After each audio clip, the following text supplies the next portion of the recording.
Income করে নিয়ে আসে। আর কি, ওই রাত্রিবেলায় যতটুকু সন্তানের সাথে দেখা হয় ওইটুকুই। সকালবেলায় বেরিয়ে যায়, সে রাত্রে ঢোকে, সারাদিন ব্যস্ততার মধ্যে কাটে। বাবার একটাই লক্ষ্য, কি করে টাকা ইনকাম করবে, পরিবারে কি করে টাকা দেবে, তারপরে পরিবার চলবে। আর সব দায়িত্ব মার, ঝড়ঝাপটা সব কিছু মাপ। এটাই হয়ে আসছে। তো চলো বন্ধুরা, আজকে শুরু করা যাক আর একটা নতুন মা ও ছেলের গল্প। যে মা ও ছেলের গল্প তোমরা এত ভালোবাসো, তার জন্য প্রতিটা মুহূর্ত আমার খুঁজে খুঁজে মা ছেলের গল্প বের করতে হয়। জানি না তোমাদের কেমন লাগে মা ছেলের গল্প, আশা করি তোমাদের ভালোই লাগে।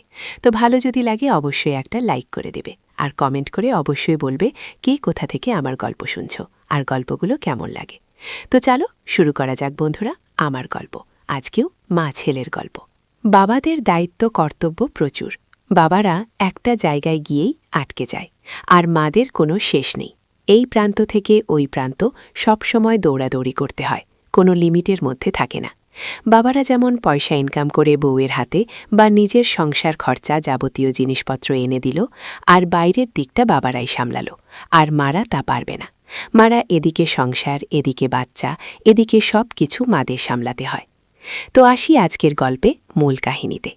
বাবা বরাবরই প্রচুর পরিশ্রমী, মা সারাদিন সংসারে ছুটাছুটি, সবকিছু নিজে হাতে সামলানো।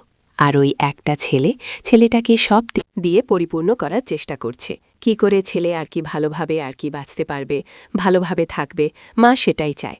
যাই হোক, একদিন বাবা কোনো কারণবশত বাইরে যায়, বাবার কাজের সূত্রে। এর আগেও অনেকবার বাবা গেছে, কিন্তু একদিন দুদিন আর কি পর ফিরে ফিরে চলে আসছে। তখন ছেলে ছোট ছিল, এখন ছেলে অনেকটা বড় হয়েছে। মাঝখানে বাবা অনেকবার কাজের সূত্রে বাইরে গেছে, কোনো সময় 2 দিন, কোনো সময় 7 দিন, আবার কোনো সময় 1 মাসও হয়েছে, আবার কোনো সময় 1 দিনেও হয়েছে। তো ছেলে যখন ছোট ছিল তখন মা ছেলেকে একার হাতেই সামলে নিয়ে বেশ ভালোই ছিল, কোনো আর কি চিন্তাভাবনা সেরকম ছিল না। এখন ছেলে প্রায় অনেকটাই বড় হয়েছে, তো মারও মাথায় একটা চিন্তা তো কাজ করেই, ছেলে কি করবে ভবিষ্যতে, চাকরি করবে না ব্যবসা করবে, এগুলো মা ছেলে মিলে আলোচনা করে। বাবারও তেমন একটা পুঁজি নেই যে ছেলেকে দাঁড় করিয়ে দিবে ওই টাকা দিয়ে। ছেলে বিজনেস করবে, ছেলের চাকরি করার ইচ্ছে নেই, কারণ ছেলে কোনো সময় তার মাকে ছেড়ে চাকরি করতে যাবে না। চাকরি করতে গেলেই ভালো চাকরি যদি করতে হয়, সব সময় তো আর বাড়ির সামনে চাকরি হবে না, ট্রান্সফারের চাকরিও হতে পারে, তাহলে মাকে ছেড়ে যেতে হবে। আর সে তো মাকে ছাড়া এক পাও নড়বে না। মা অনেকবার বলেছে, হ্যাঁ রে, তুই বাইরে যাবি, আমিও তোর সাথে বাইরে যাব, কি সমস্যা আছে, তুই চাকরি কর। ছেলে বলছে, না, বাইরে যাব, পরিবেশ কেমন কি হবে বলতে পারবো না, তোমাকে নিয়ে আমি বাইরে থাকবো নাকি, তুমি পাগল। মানে ছেলে মাকে চোখে হারায় এখনও। মার যেরকম প্রশংসা করে ছেলে বলতে থাকে, মা, তোমাকে নিয়ে আমি বাইরে যাব, সবাই ভাববে তুমি আমার গার্লফ্রেন্ড, তুমি আমার বান্ধবী, তখন আমি কি জবাব দিব। এই শুনে ছেলেকে মুচকি হেসে বলি, তুইও না বেশি একদম পাকা ছেলে বলে। বাহ, আমার এখন বোঝার বয়স হয়েছে, কে কি বলতে চায় আমি সবটা জানি। এই জন্যই তো তোমাকে নিয়ে আমি আমার সাথে বের হই না, তুমি সবসময় সুন্দরভাবে থাকবে, আমার খুব ভালো লাগে। তো মা ছেলে দিবি গল্প করে, ছেলে বাইরে যাবে না যাতে মাকে ছেড়ে যেতে হয়। মাও বলে যে এমন জায়গায় চল যেখানে তুইও থাকতে পারবি, আমিও থাকতে পারব। ছেলে বলে, ওটা কি আমার বাবার চাকরি যে আমি যেটা বলবো সেটা হবে? চাকরি করতে গেলে অন্যের কথা শুনতে হবে, আর সেটা আমি মেনে নিতে পারবো না। আমার বাড়ির রাজা আমি, আমি যেটা বলবো সেটাই হবে। মা বলে, তুই যে পাগলের মতন কথা বলিস। যাই হোক, তো এবার বাবা বাইরে গেছে, বলেই গেছে জিন্নি এবার হয়তো 2-4 দিন বেশি লাগতে পারে। মা ওই আশাতেই আছে, নিশ্চিন্তা আছে যে এবার তো বলেই গেছে বাইরে যেতে হবে। আর দিন যাচ্ছে, বয়সও বাড়ছে, বাবার ছেলেও এদিকে উপযুক্ত হয়ে গেছে। বাবার চিন্তা না থাকলেও একটা তো চিন্তা কাজ করে। তো যাই হোক, দিবি চলে যাচ্ছিল মা ছেলে মিলে দিবি বাড়িতে, গল্পগুজব, হাসি ঠাট্টা, রান্নাবাড়ি সব কিছুই চলছিল। অমনি সময় প্রায় 2-3 দিন বলতে গিয়েও 7-10 দিন হয়ে গেল। তখন মার মনে হালকা করে একটু চিন্তা আসলো।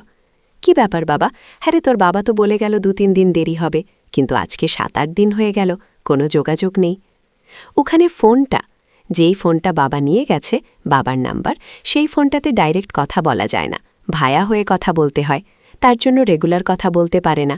আর কোনো দোকান থেকে ফোন করতে গেলে যেখানে থাকে তার থেকে অনেকটা দূর আসতে হয়, এই জন্য হয়তো 4 দিন 5 দিন পর ফোন করে। তো এরাও ফোন করতে পারছে না।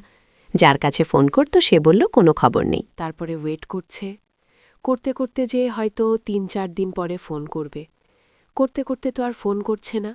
সেই অনেক দিন পার হয়ে গেল, বাবার কোনো খবর আসলো না। এখন মাও টেনশনে পড়ে গেল, এদিকে ছেলেও টেনশনে পড়ে গেল। বিদেশ গেছে কোথায় কি, কোনো খবর বৃত্তান্ত নেই। এই করতে করতে মাস 2 পার হল। হওয়ার পরে হঠাৎ করে একদিন তার কিছু পোশাক আর হাতখড়ি আর পার্সটা একজন বাড়িতে এসে দিয়ে আনো।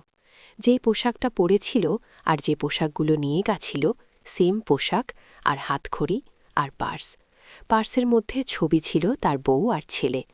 তো এই দেখে মা তো চিৎকার পাগলের মতন করতে লাগল। কোথায় কী ঘটনা কিচ্ছু বলতে পারল না। যে দিতে আসলো সে বলল এটা পুলিশ স্টেশনে ছিল, ওখান থেকে আর কি আমার যেহেতু পরিচিত তার জন্য জানতে পারল, তাই আমাকে দিয়ে গেল। এছাড়া আর কোনো খবরই পেল না। নিখোঁজ ওটা নাকি একটা রাস্তার পাশে পড়েছিল। এখন আমরা কি ধরে নিব? মানুষটা নেই। মা চুপচাপ থাকে, কোনো কথা বলে না, কিছু বলে না, একদম কেমন নিস্তেজ হয়ে গেছে। সেই আগের মতন মার কোনো আনন্দ ফুর্তি নেই। ছেলে এগুলো দেখে আর সহ্য করতে পারছে না। ছেলে তো চাইছে সেই মাকে আগের মতন কাছে পেতে। মা যেন আগের মতন সেই রকমভাবে মিশে ছেলের সাথে কথাবার্তা সব কিছু বলে, যেরকম আগে হাসি খুশি থাকত। ছেলে হাজার একটা বোঝানোর চেষ্টা করল যে চলে গেছে, তাকে নিয়ে চিন্তা করো না। মারও তো বেশি একটা বয়স না, না বাবার থেকে মা অনেকটা ডিফারেন্স। এখন এই বয়সে মাকেও তো বিয়ে দেওয়া যায় না, মা তো আর বিয়ে করবে না। ছেলে নানান রকমভাবে মাকে নর্মাল করার চেষ্টা করে, কিন্তু মা আর কিছুতেই নর্মাল হয় না। একদিন ছেলে একটা বুদ্ধি পাকালো, জানে আমি যদি মাকে না সামলাই তাহলে এরকম করে করে মা একদম ডিপ্রেশনে চলে যাবে। তখন ছেলে 2 দিন ধরে, একদিন ধরে কোনো কথা নেই, বার্তা নেই, কেমন ছেলেও যেন একটু হয়ে গেল। তখন মা প্রথম দিন অত গুরুত্ব দেয়নি, পরের দিন গুরুত্ব দেয়নি, তৃতীয় দিনের দিন মা ছেলেকে ডেকে বলল। ছেলে দরজা বন্ধ করে চুপ করে বসে থাকে। যেহেতু মা নর্মাল না, ছেলের কিছুই ভালো লাগছে না, মাকে বড্ড ভালোবাসে না। আর মা ওই সাদা কাপড়েই আর কি সাদা কাপড়ই পরে থাকে। ওই মেয়ে মেনেই নি, ভাবে মেনে নিয়েছে। এগুলো ছেলে চোখের সামনে দেখতে পারে না।